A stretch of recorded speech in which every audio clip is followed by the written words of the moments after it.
Carla Santos se frotta les yeux, brûlant d'une fatigue qui s'infiltrait jusqu'à ses os alors qu'elle traversait le hall illuminé de l'aéroport de Guarulhos.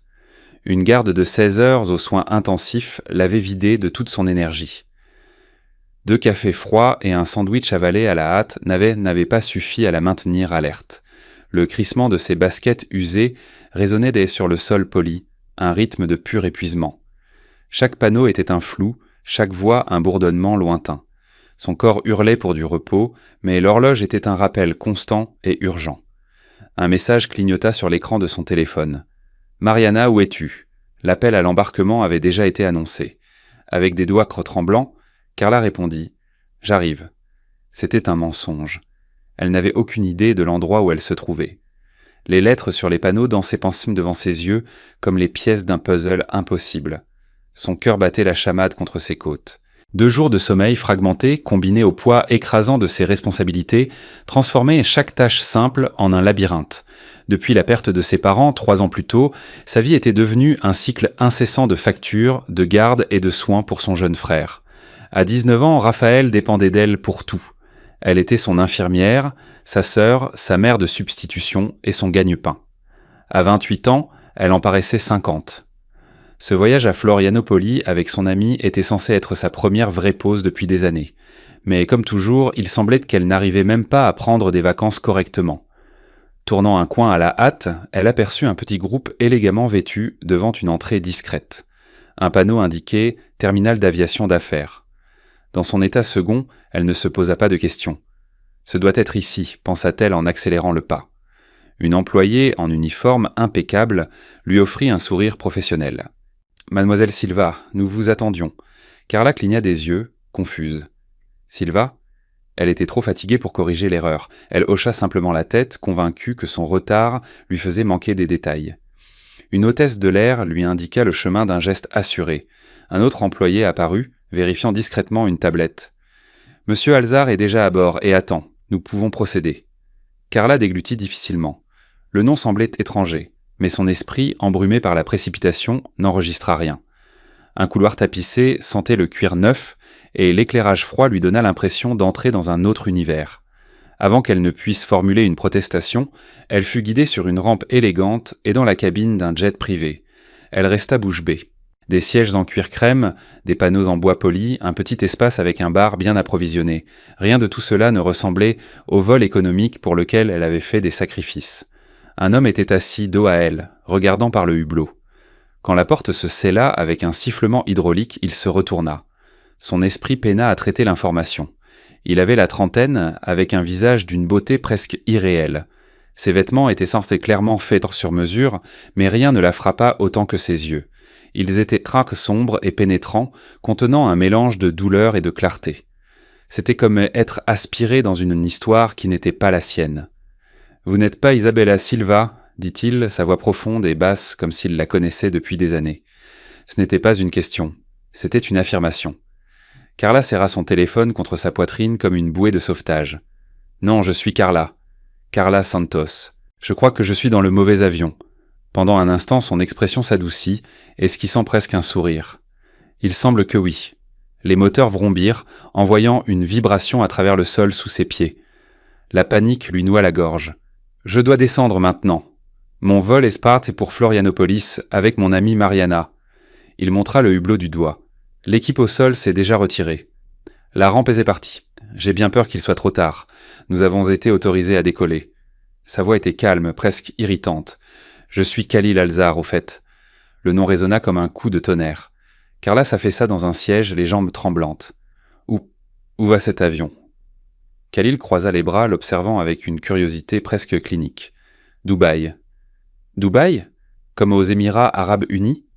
Sa voix se brisa sous le choc.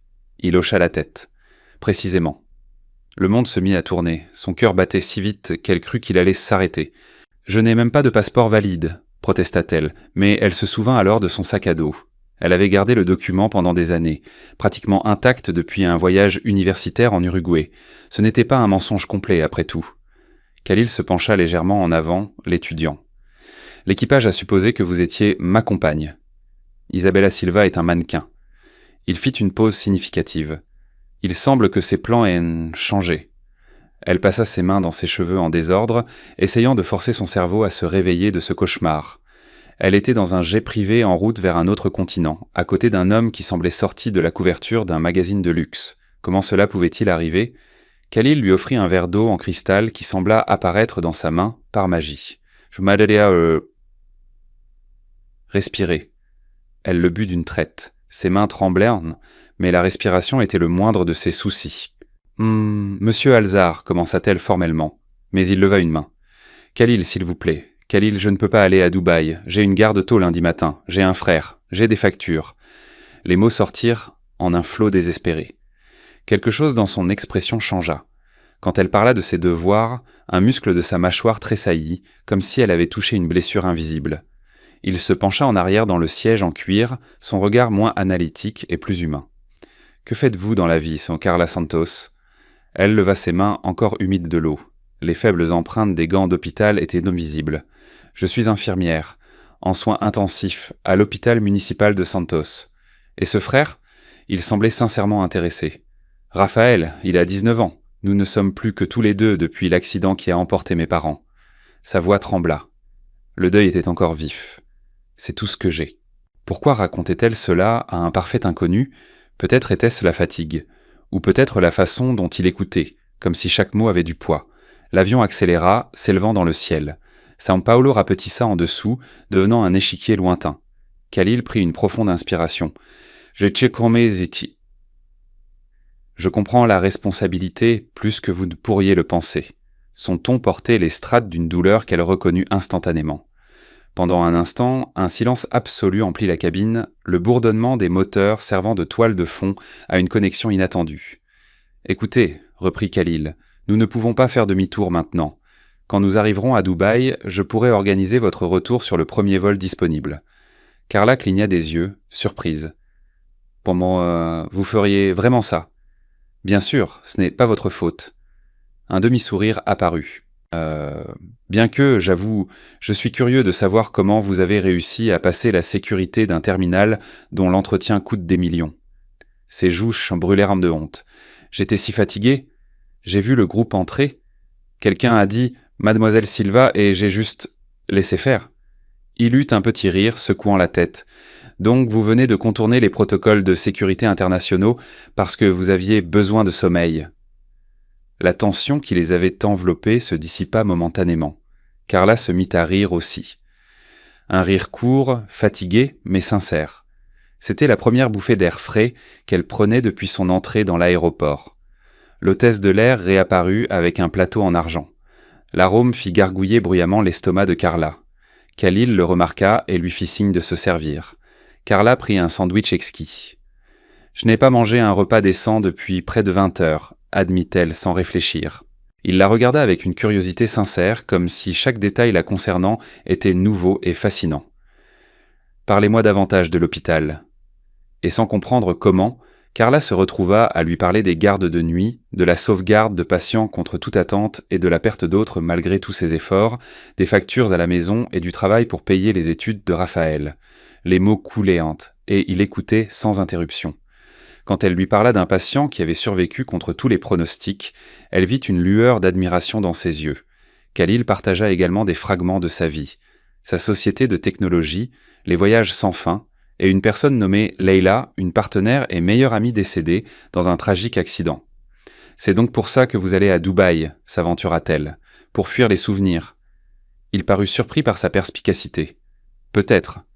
Ou peut-être qu'aucun endroit n'est assez loin. » Sa voix portait une honnêteté brute. Les heures passèrent à ce rythme étrange. Carla luttait contre le sommeil, mais sa voix était comme un sédatif. « Vous devriez vous reposer, » suggéra-t-il. « Nous avons encore plusieurs heures avant Dubaï. » Je ne peux pas m'endormir comme ça, dans l'avion d'un inconnu. Je pense que nous avons dépassé le stade de l'inconnu, vous ne croyez pas ? Son doux sourire était désarmant. Je promets d'être un gentleman.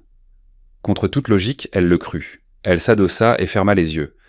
Le sommeil vint rapidement, un repos profond et réparateur qu'elle n'avait pas connu depuis des années. Alors que l'obscurité l'enveloppait, une pensée étrange traversa son esprit. Peut-être que monter dans le mauvais avion n'était pas la pire erreur de sa vie. Quand elle se réveilla, des nuages peints en teintes d'orange et de rose s'étendaient sous le hublot. Khalil travaillait sur un ordinateur portable élégant, mais il avait posé une couverture sur elle. Bon retour parmi les vivants, dit-il sans lever les yeux. Vous avez dormi pendant 6 heures. Les yeux de Carla s'écarquillèrent. 6 heures de sommeil ininterrompu, c'était un luxe de millionnaire. Il ferma l'ordinateur portable. Nous atterrissons dans 1 heure. La panique revint en une vague. Je dois appeler Raphaël et Mariana. Ils doivent être affolés. Utilisez mon téléphone, offrit-il en lui tendant un appareil sophistiqué. Passez autant d'appels que vous le souhaitez. Carla composa le numéro. Raphaël répondit à la première sonnerie. Carla, où es-tu? Mariana devient folle. Respire, Rafa, tu ne vas pas le croire. Je suis monté dans le mauvais avion. Le mauvais avion? Comment ça? Je suis en route pour Dubaï. Le silence à l'autre bout du fil sembla durer une éternité. Puis vint l'explosion. Tu es à Dubaï? Ma sœur qui n'a pas pris un jour de congé en 3 ans? Elle se mordit la lèvre honteuse. C'était un accident. Je reviens dès que possible. Avec qui es-tu? Sa voix devint suspicieuse. Avec le propriétaire de l'avion, Khalil Alzar. Le souffle de Raphaël se coupa. Attends, tu as dit Khalil Alzar. Son ton changea instantanément, et ce que Carla entendit ensuite fit battre son cœur à un tout autre rythme. C'est juste un homme d'affaires, Rafa. Tenta de minimiser Carla, mais la réaction de son frère était déconcertante. Un homme d'affaires? S'exclama Raphaël. Carla, il est sur la liste Forbes. C'est l'un des hommes les plus riches du monde arabe. 12 milliards de dollars. Son propre cœur s'arrêta. Elle regarda Khalil, qui s'était poliment éloigné pour lui donner de l'intimité. Ce doit être quelqu'un d'autre. S'aventura-t-elle? Il n'y en a pas d'autre, insista Raphaël. Alzar Technologies, sécurité numérique, contrat avec des gouvernements, des photos avec des présidents et des stars de cinéma. C'est lui. Carla déglutit difficilement, le monde tournant à nouveau. « Rafa, je t'appelle quand j'atterris. Prends soin de toi. » Elle raccrocha avant qu'il ne puisse exploser à nouveau. Quand elle lui rendit le téléphone, Khalil haussa un sourcil. « Tout va bien à la maison ?»« Plus ou moins, répondit-elle, la voix tremblante. Mon frère semble reconnaître votre nom. Il dit que vous êtes sur une liste de milliardaires. » Une lueur de malaise traversa son visage. « J'ai une entreprise technologique qui connaît un succès modéré, » dit-il en choisissant ses mots avec soin. « Votre frère a dû lire ça quelque part. » L'avion amorça sa descente. Carla colla son visage au hublot, essayant de se concentrer sur autre chose. Les lumières de Dubaï s'étendaient en dessous comme une mer d'étoiles.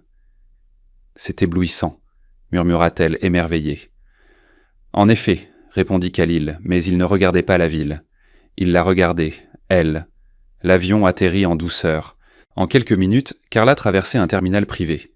Pas de file d'attente, pas de contrôle de sécurité, rien à voir avec le chaos qu'elle connaissait.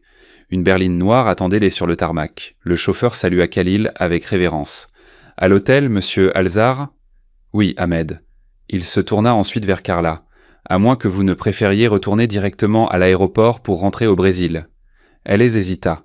La chose à faire était de rentrer. Raphaël, le travail, ses responsabilités. Mais quelque chose de rebelle s'éveillait en elle. Peut-être que je pourrais rester pour la nuit. Ma garde n'est tôt que lundi soir. Le visage de Khalil s'illumina, bien qu'il gardât son sang-froid. Alors je vais tout arranger.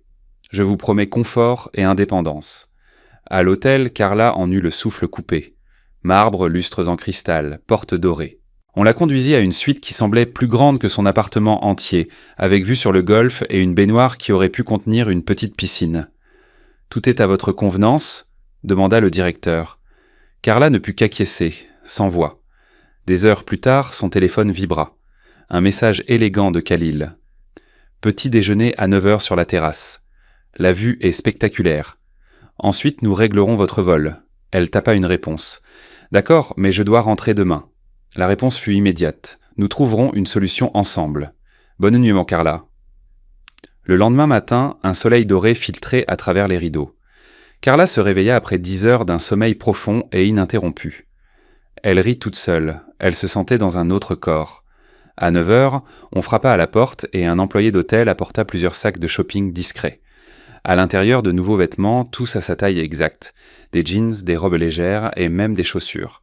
Elle enfila un pull bleu et descendit. La terrasse était à couper le souffle. Des fenêtres panoramiques révélaient un an tout Dubaï, scintillant sous la lumière du matin. Khalil était déjà là, une tablette à la main. Il se leva à son approche et tira sa chaise. Les vêtements lui allaient allant parfaitement. « Vous n'auriez pas dû » murmura-t-elle embarrassée. Je le voulais. Il coupa court à toute protestation. Considérez cela comme des excuses pour le malentendu. Alors que les croissants et le café arrivaient, il parla d'un ton calme. Je vous ai obtenu une place sur un vol pour Sao Paulo demain soir. Demain ? Oui, tous les vols directs d'aujourd'hui sont complets. Les seules options restantes ont de multiples escales épuisantes. Carla savait qu'elle devrait insister, mais l'idée d'une journée entière à Dubaï était trop tentante. Demain, c'est bien. Une étincelle sincère illumina le visage de Khalil. Alors j'aimerais vous faire une proposition. Laissez-moi vous montrer le vrai Dubaï, pas seulement la version carte postale. Elle haussa un sourcil méfiant. Pourquoi ? Vous devez avoir des choses plus importantes à faire. Parce que pour la première fois, depuis longtemps, je suis curieux à propos de quelqu'un d'autre que moi-même, dit-il. Sa sincérité la laissa sans voix. Et parce que vous êtes différente, Carla. Vous ne m'avez pas reconnue et vous n'êtes pas impressionnée par le luxe. C'est une rareté dans mon monde. Carla baissa les yeux sur sa tasse de café, luttant pour cacher un sourire. D'accord, alors. Une journée, mais à condition d'une honnêteté totale et de mon autonomie, ajouta-t-elle fermement. Autonomie et honnêteté, répéta-t-il, comme pour sceller un pacte. Le premier endroit où il l'emmena fut un café caché dans une ruelle, avec de vieilles tasses ébréchées et une odeur de cardamome dans l'air. Le propriétaire salua Khalil comme un vieil ami. C'est là que le nom surgit pour la première fois. « Leïla » dit-il, presque dans un murmure, sa main touchant une poignée rayée sur la table. « Ma partenaire, ma meilleure amie. » Le silence s'installa. Carla n'insista pas, se contentant de le regarder prononcer ce nom comme s'il vivait encore en lui. Comment était-elle ? Risqua-t-elle finalement ? Il ne répondit pas pendant un moment. Puis, d'une voix calme et pleine de révérence, il dit « Brillante, intrépide, la meilleure personne que j'ai jamais connue. » Carla pouvait sentir la douleur brute dans ses syllabes. « Je suis vraiment désolé pour votre perte. » Khalil la regarda, surpris. « Je n'ai pas dit qu'elle était morte. Vous n'aviez pas besoin, c'est dans votre façon de parler. Je travaille en soins intensifs, je reconnais le deuil quand je le vois. » Il détourna le regard vers la rue, comme pour se ressaisir. « C'était un accident de voiture, il y a 3 ans. Nous avons bâti l'entreprise ensemble à partir de rien. Après son départ, chaque pièce du bureau ressemblait à une tombe. C'est là que j'ai commencé à fuir. » Carla comprit immédiatement. Elle pensa à toutes les fois où elle s'était réfugiée dans des gardes doubles pour éviter d'affronter le vide laissé par ses parents. « Ce n'est pas un manque de courage, » dit-elle doucement. « C'est de la survie. » Le regard de Khalil revint vers elle, et pour la première fois, le poids dans ses yeux trouva son reflet dans les siens. 2 naufragés sur des mers différentes, reconnaissant la même tempête. La journée se déroula en une série de découvertes. Khalil lui montra les marchés aux épices, les ruelles pleines de tissus colorés et de petites librairies cachées. Loin des hôtels 7 étoiles, il semblait être un homme différent. Riant, partageant des histoires de l'université, révélant des échecs comme sa première application de livraison qui avait planté le jour de son lancement. Carla s'ouvrit aussi, parlant de la grand-mère malade qui l'avait inspirée à devenir infirmière et de la fierté qu'elle ressentait en voyant Raphaël rêver de devenir pédiatre. Alors que le soleil commençait à se coucher, ils se retrouvèrent dans un restaurant simple du centre historique. Le propriétaire, Mahmoud, accueillit Khalil comme un membre de sa famille et les conduisit à une petite table avec une seule bougie. « J'espère que vous aimez la cuisine arabe, » dit Khalil. « Mahmoud cuisine ce qu'il veut, pas ce qui est sur le menu. » Carla rit. « Encore mieux. Je suis prête pour les surprises. » Elle ne savait pas que la plus grande surprise de la soirée ne viendrait pas de la cuisine, mais du téléphone dans sa poche. La nourriture arriva par étapes, chaque plat comme une histoire. Houmous velouté, pain tout juste sorti du four, agneau si tendre qu'il fondait dans la bouche. Khalil l'observait, un sourire discret sur le visage, comme si ses réactions étaient leur le vrai délice de la soirée. « Vous êtes extraordinaire, Carla Santos, » dit-il, ses yeux intenses. « Je n'ai rien de spécial. » Elle détourna le regard, troublée. « Je fais juste ce qui doit être fait. » C'est exactement ce qui vous rend spécial. La plupart des gens auraient abandonné. Vous avez choisi d'être forte. Sa main traversa la table, son contact léger sur son bras. Son cœur fit un bond, mais avant qu'elle ne puisse répondre, son téléphone vibra avec insistance. C'était Raphaël, pas un seul message, mais plusieurs, l'un après l'autre, chacun comme une balle dans la poitrine. « Carla, j'ai fait plus de recherches sur ton ami mystère. Khalil Alzar, les médias l'appellent le milliardaire fantôme du Moyen-Orient. Des rumeurs disent donc qu'il prévoit de tout vendre et de disparaître. Certains l'accusent de cacher de sombres secrets d'entreprise. Il n'apparaît jamais avec des femmes normales, seulement des mannequins ou des héritières. Qu'est-ce qui se passe là-bas ? Carla. Sa main tremblait tellement qu'elle faillit laisser tomber le téléphone. Soudain, chaque détail prit un poids différent. Le jet, l'hôtel, les regards de révérence de son personnel. Ce n'était pas juste un riche homme d'affaires, c'était l'un des hommes les plus puissants de la planète. La bougie entre eux vacilla. Khalil remarqua son expression. « Quelque chose ne va pas ?» Carla rangea son téléphone, les mains tremblantes. « Oui, quelque chose ne va pas, » dit-elle, sa voix plus froide qu'elle ne l'aurait trop voulu. « J'ai découvert exactement qui vous êtes. » Son sourire s'évanouit. « Je peux expliquer. Expliquer pourquoi vous m'avez laissé vous raconter toute ma vie à un homme qui pourrait acheter des pays. Expliquer pourquoi vous avez fait semblant d'être un type ordinaire. » Les yeux de Khalil se durcirent une seconde, puis s'adoucirent avec sincérité. « Je n'ai jamais fait semblant. Je ne vous l'ai simplement pas dit. Je voulais quelques heures en tant que personne normale, pas un gros titre. » Mais ces mots ne purent arrêter la colère qui bouillonnait en elle. Le dîner parfait avait maintenant un goût de poison. Cette nuit-là, Carla ne put dormir. Elle fit les 100 pas dans la suite luxueuse, le cœur lourd de colère et de confusion. Comment avait-elle pu être si naïve ? Le lendemain matin, elle descendit dans le hall à midi pile. Khalil était là. Son sourire disparut en voyant son expression. « Je sais exactement qui vous êtes, monsieur Alzar, dit-elle, sa voix résonnant dans le vaste espace. Il pâlit, puis retrouva son sang-froid. « Puis-je expliquer ? Alors expliquez pourquoi vous m'avez laissé croire que vous n'étiez qu'un homme d'affaires. Pourquoi vous avez écouté ma vie de sacrifice comme si c'était un divertissement. » Il fit un pas vers elle, mais sa posture rigide l'arrêta. « Je ne riais jamais, Carla. Au contraire, vous n'aviez aucune idée de qui j'étais et vous m'avez vu comme une personne, pas comme un gros titre. Cela faisait des années que je n'avais pas ressenti ça. Cela ne change rien au fait que vous avez menti par omission, rétorqua-t-elle, la voix ferme, malgré le tremblement intérieur. Je méritais la vérité. La tension entre eux était palpable.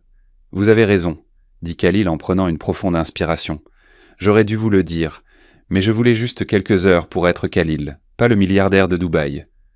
Carla sentit sa colère se mêler à quelque chose qu'elle ne voulait pas admettre, une lueur de compréhension. Comment puis-je vous faire confiance après ça ? Parce que je suis ici maintenant, à vous demander votre confiance alors que je pourrais simplement tourner le dos. Parce qu'en ces 2 jours, vous m'avez fait rire sincèrement pour la première fois depuis la mort de Leila. Le nom prononcé à voix haute dans le hall opulent sonnait comme une confession intime.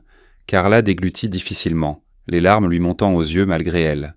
« J'ai peur, Khalil. J'ai peur de croire en quelque chose qui n'est pas réel, peur de devenir juste un autre amusement. » Il se rapprocha, son regard d'une intensité bouleversante. « Puis-je vous toucher ?» Elle hésita puis hocha la tête.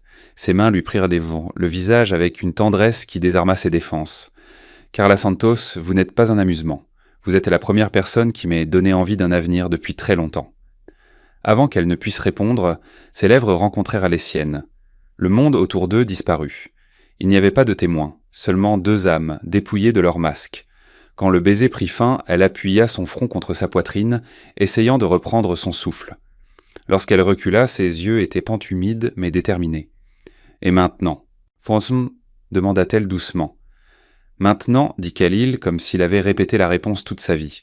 Vous me donnez une seconde chance, 2 jours, sans secret, sans masque, juste vous et moi. Ensuite, vous déciderez si vous voulez partir ou si vous voulez rester. » Elle recula d'un pas. Son cœur lui faisait mal. 2 jours. Pensez-vous vraiment que c'est assez pour effacer ce mensonge ?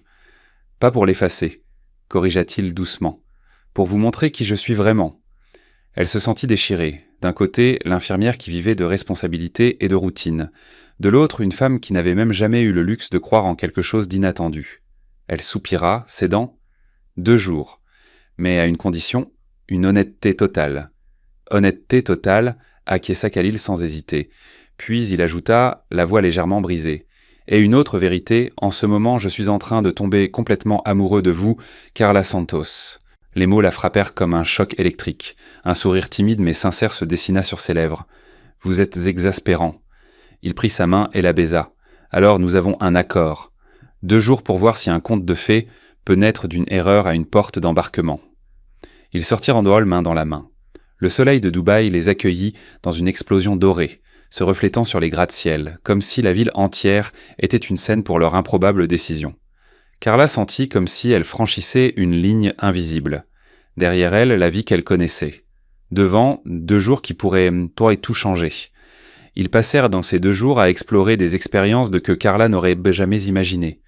Ils firent main du chameau dans le désert, riant lorsque les animaux se levaient maladroitement. Ils visitèrent un orphelinat soutenu par son entreprise, où les enfants coururent dans l'embrasser avec une affection sincère. Le milliardaire que le monde voyait comme un fantôme était, pour ses enfants, un homme qui leur apportait de l'espoir. Les messages de Raphaël continuaient d'arriver. « Rentre à la maison. Il n'est pas de notre monde. Ne te laisse pas avoir. » Ces mots étaient en des encres, la ramenant à la réalité. Mais en regardant Khalil, elle sentit une autre force, l'attirant vers une chance d'avoir quelque chose qu'elle n'avait jamais eu. Le dernier matin, ils regardèrent en le lever du soleil du sommet d'une haute dune dans le désert. C'est là que Khalil parla. « Carla, je sais que vous avez des responsabilités. Je ne veux pas vous arracher à votre vie, mais je veux vous offrir une autre possibilité. Pas la richesse, pas le luxe. Juste nous deux, construisant quelque chose de réel. » Les larmes remplirent ses yeux. « J'ai peur, Khalil, peur de me perdre dans un monde qui n'est pas le mien. » Il lui serra la main fermement. « Alors je vous laisse décider. Si vous voulez rentrer, vous aurez mon respect éternel. Mais si vous restez, je vous promets que chaque pas que nous ferons sera main dans la main, avec la même honnêteté que vous avez exigée. » De retour à l'hôtel, la valise de Carla était prête. La voiture pour l'aéroport attendait. Raphaël envoya un dernier message. « N'oublie pas qui tu es. » Carla ferma les yeux, prit une profonde inspiration et tapa une courte réponse. « Je n'oublie pas.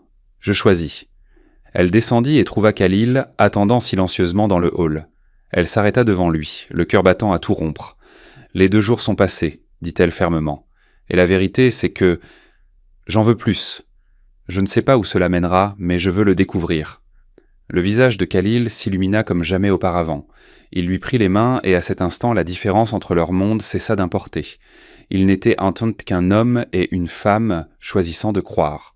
Le chauffeur tenait la portière de la voiture, mais ils passèrent devant, main dans la main, sortant sous le soleil et vers un avenir qu'aucun d'eux n'aurait pu imaginer quelques jours plus tôt.